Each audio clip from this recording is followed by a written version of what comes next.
The criminal had just finished eating a bag of flour. A police car pulled up behind him. As the female officer approached, he stayed completely calm. She looked around and saw no one nearby. Then she opened the car door and sat down.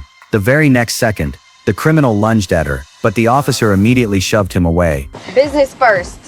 Then he pulled out a bag and handed it to her. Inside were hundreds of thousands of US dollars.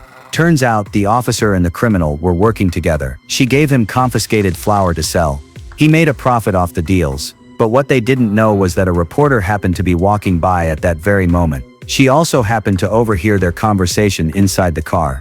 She pulled out her camera and started taking pictures. The two began arguing over how to split the money. Suddenly the officer heard a phone ring. She reached into her pocket and pulled out a phone. She looked up and instantly became furious. What the fuck?